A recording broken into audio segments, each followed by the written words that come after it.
정부 여당이 이렇게까지 전방위 압박을 펴는 건 그만큼 집값 상승세가 심상치 않아서입니다. 그런데 압박의 강도를 점점 높여가고 있지만 집값 상승세가 잡혔다는 얘기는 아직 들리지 않습니다. 김장훈 기자입니다. 직장인 이모 씨는 지난달 서울 목동의 한 아파트를 10억 원에 사기로 집주인과 계약했습니다. 그런데 계약금 1억 1천만 원을 받은 집주인은 최근 갑자기 집을 팔지 않겠다며 계약 파기를 선언했습니다. 계약금에다 9천만 원 가까운 위약금도 선뜻 내놨습니다. 상황이 2억씩, 3억씩 올라갈 때거든요. 집주인분 입장을 충분히 이해는 가요. 집을 팔려는 사람과 사려는 사람 중 어느 쪽이 많은지 비교하는 매수 우위 지수는 이번 주 152.3을 기록해 지난 2006년 이후 12년 만에 최고치를 기록했습니다.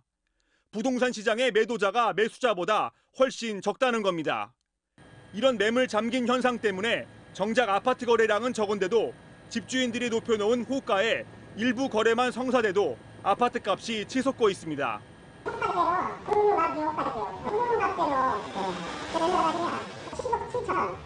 이번 주 서울 아파트 값도 지난주보다 0.45%나 올라 6년 3개월 만에 역대 최고의 오름폭을 기록했습니다.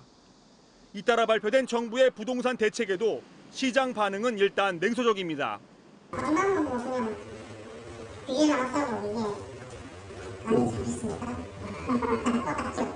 그나마 새로 투기 지역으로 추가 지정된 동작구와 개발 계획이 보류된 용산과 영등포구는 오름폭이 다소 둔화됐습니다.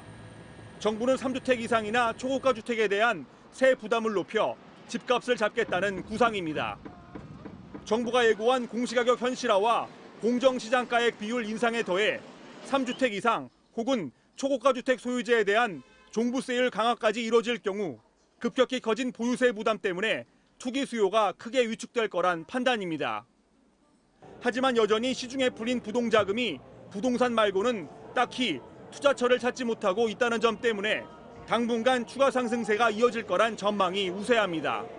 시중의 유동자금이 저금리를 따라서 부동산 시장으로 재투자되는 유형들이 많은 상황입니다. 부동산 시장에 유입되지 않도록 대체 투자처를 총리와 청와대까지 나서 부동산 시장에 엄포를 놓은 정부는 시장 상황을 지켜본 뒤 9월 추석을 전후해 추가 대책을 내놓을 계획입니다. MBC 뉴스 김장훈입니다.